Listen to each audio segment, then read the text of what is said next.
Doing it live at 1:30, Tuesday 1:30. Sorry, my hair is a bit of a mess.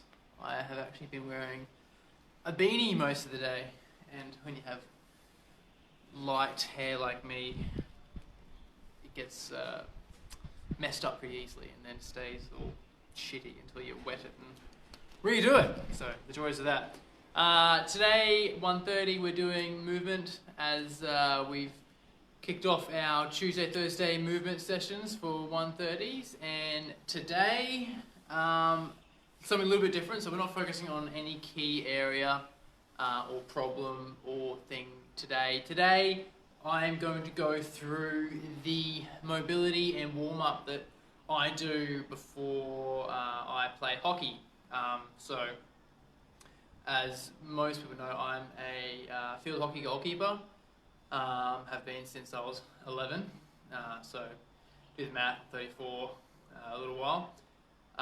So being a goalkeeper requires to move quite fast in a very short period of time to react to the ball coming however it does at the goal to try and stop people from scoring. So that requires me to put myself into various positions, some comfortable, some not so comfortable, say stretching out to do the splits to stop a ball.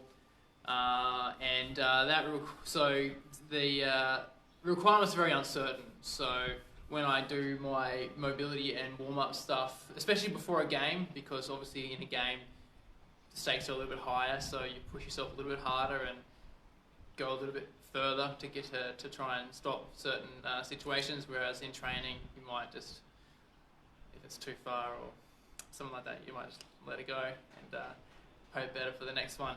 But in games, absolutely, it's where your heart on your sleeve and you go as hard as you can. So my warm-up before a game is quite extensive, so I try to hit pretty much all the major muscle groups and stretch everything out and mobilise as best I can. So I'm going to take you guys through that today.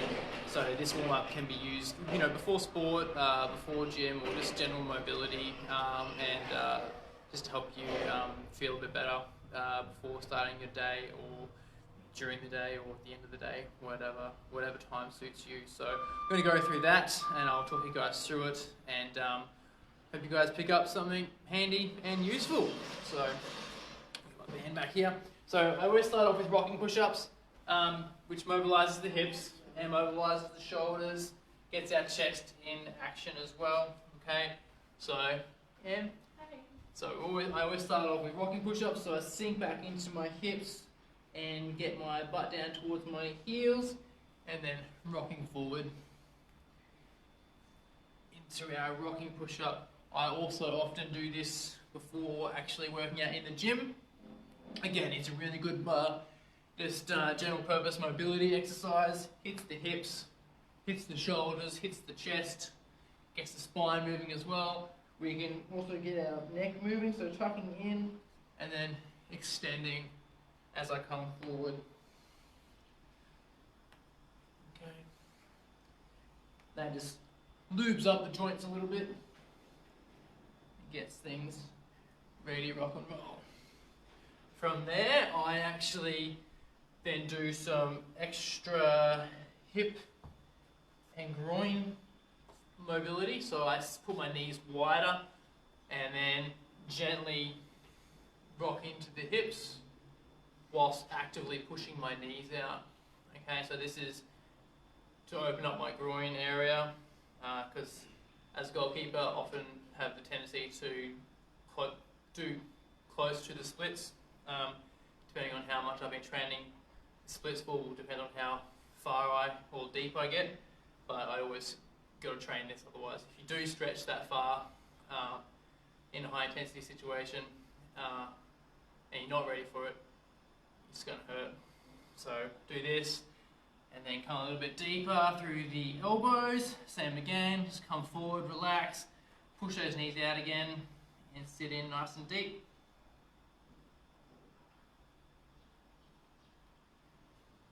Mobilizing the hips and the groin. Okay, moving on from that, we do Similar to downward dog, but with a wider stance. Hands out, just at shoulder width. Pushing through the hands into our feet, okay? This is stretching out the hamstrings a bit. And then to further target the hamstring, we can load more through one side and push into the opposing side, okay? So we load more through here and push deeper into here. It's going to hit this hamstring more. Same again on this side. And then I actually come forward into a cobra, down and up. Eyes up, opening up the chest and the abdominals. Give a bit of a wriggle. And then from here, I actually rotate and try and point my hip towards the floor. And again, opening up, we're stretching out our hip flexors, our obliques, abdominals on both sides.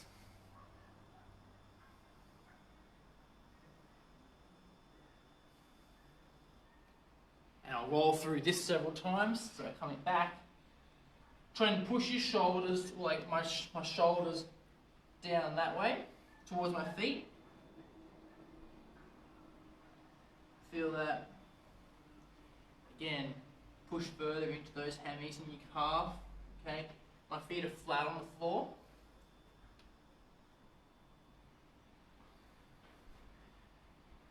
Rolling through.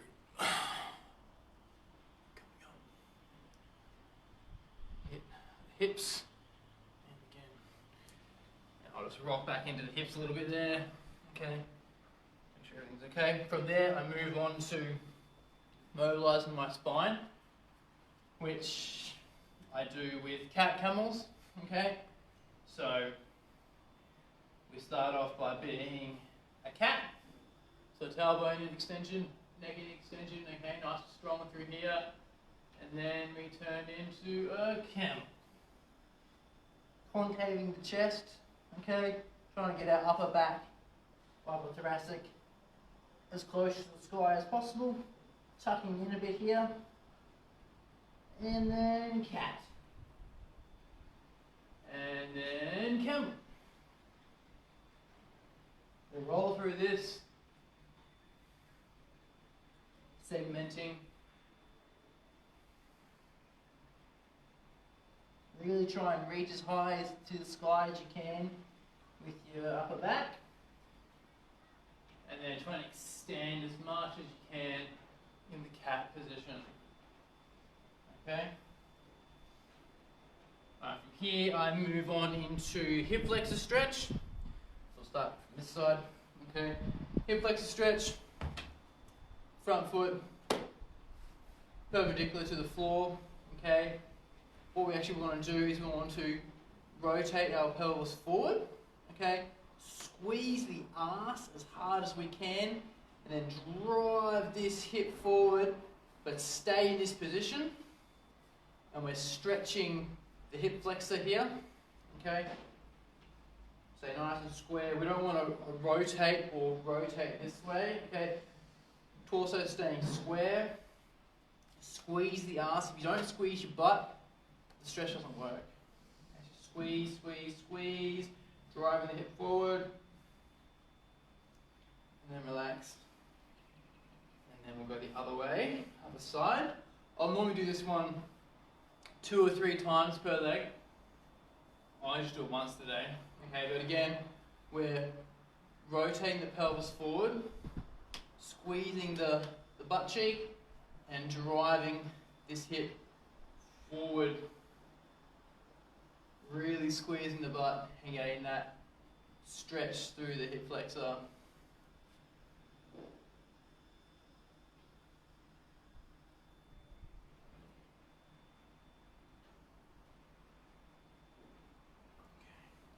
Once my hip flexors are done, I'll move back to seated position and I'll do the groin again, which a lot of you guys have probably seen before.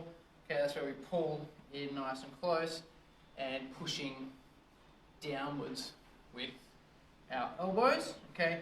Again, opening up through the groin, and what you can do is you can push inwards with your legs whilst pushing down with your elbows.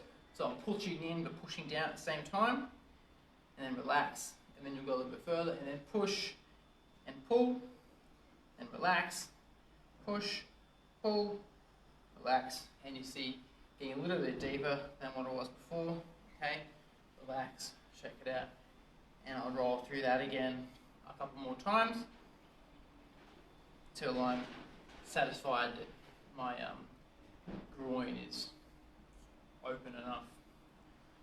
Moving on from that, I then go to do some thoracic rotations, which I start off with the old classic knee up, arm out, pulling over.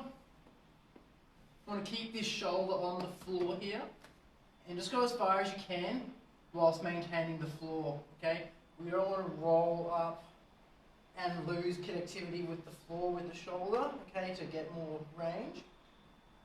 Only go as far as you can whilst keeping the upper back and the shoulder on the floor.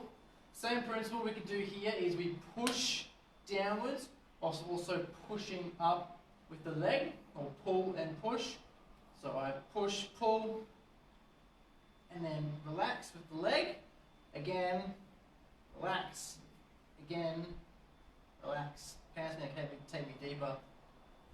So again, the other way.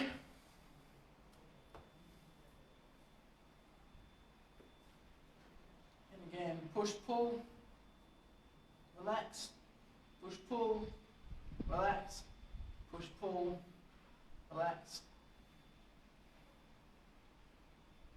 Hold that stretch. Good. Coming up. Again, I'd do that one probably 2 or 3 times each way. Another rotation exercise that I do before hockey is called a bretzel, which we do in the gym a lot as well. It mobilises our hips as well as torso rotation. So I rotate pretty much as far as I can. Actually going to run out of space there. Come over here. So femur and tibia are parallel. Okay, going out the same way. I rotate as far as I can. Hold here for several breaths. Nice and deep. Relax into the stretch as you're exhaling. Okay, so I do 5 to 10 breaths here, and then down to our forearms. So you can see I'm getting a fair bit of rotation through the spine. Again, relax, breathe. Relax into the stretch, feel the muscles loosening up a little bit. And then reaching out. And the goal eventually is to get the upper back or the chest to the floor. This time when you're down this far, you'll feel quite a stretch through here.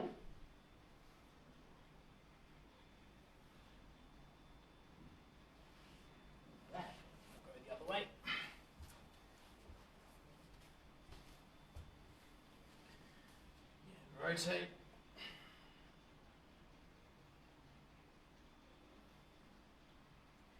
Down to the floor. Down.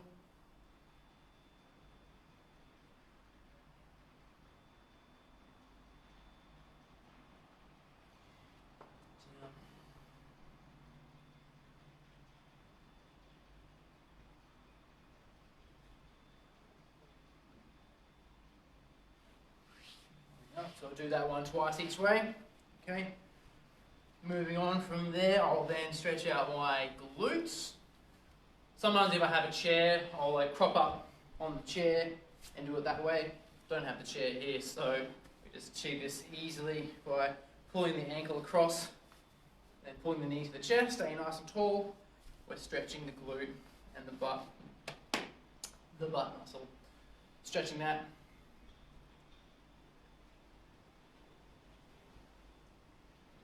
We don't want to damage that without the butt muscle. We don't stand up.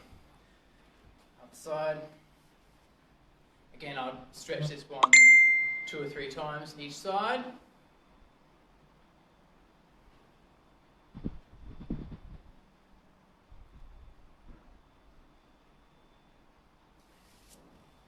Do some hamstring stretches, touching the toes. And I'm going to do that standing up. I don't have a pole here or a solid wall, but also pushing against the wall and then getting an isolated stretch through the calf. I'm not going to push hard on this wall because it's not very strong. It's an isolated stretch through the calf on both sides. Okay. Touching the toes, stretching out the hamstrings.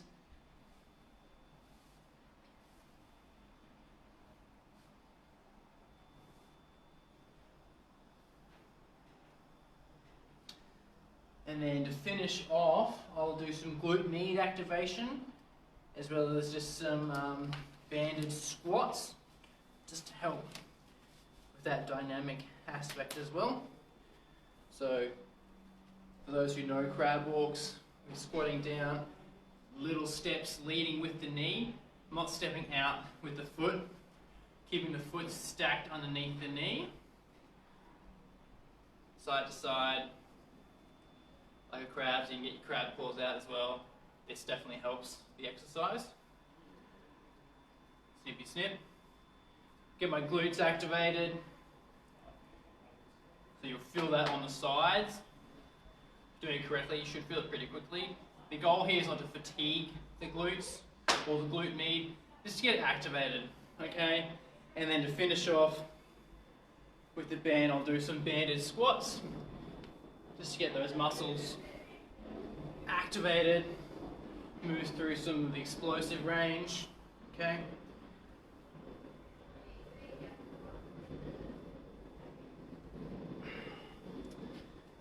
Take that off.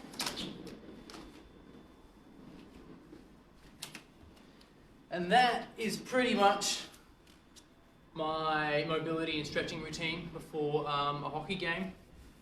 Once that's all done, I'll put some of my lower body gear on and then get out a rebound ball, so one of those balls with a multi-nodule sides, and throw that against the wall and it'll bounce off in different directions, so I'll do that to work on my reflexes. Then I'll do some juggling, so 3-ball juggling for a little bit to get my eye in. And then there's probably about 10 minutes to go before we go on the field, so I'll put the rest of my kit on and get ready to actually hit the pitch and go through a full warm-up with the boys, having the balls hit, and then it's game time. So, but that mobility routine and warm-up has worked for me quite well. Some additions have been added to it over the years as my knowledge and experience has increased, but the foundations and the basics of that I've done probably the last 15 years, and have, touch wood, this one over here, have yet to be significantly injured in game due to a muscle injury or anything like that, so hopefully that continues. I hope you guys have enjoyed and picked up some stuff. I'll be back on Thursday to run through some more mobility or exercises that can be beneficial to all, and I hope you guys enjoy the rest of your Tuesday. Thanks for tuning in for the live, or if you catch it on the replay, give us a like, and I will catch you guys on Thursday. Thanks for tuning in.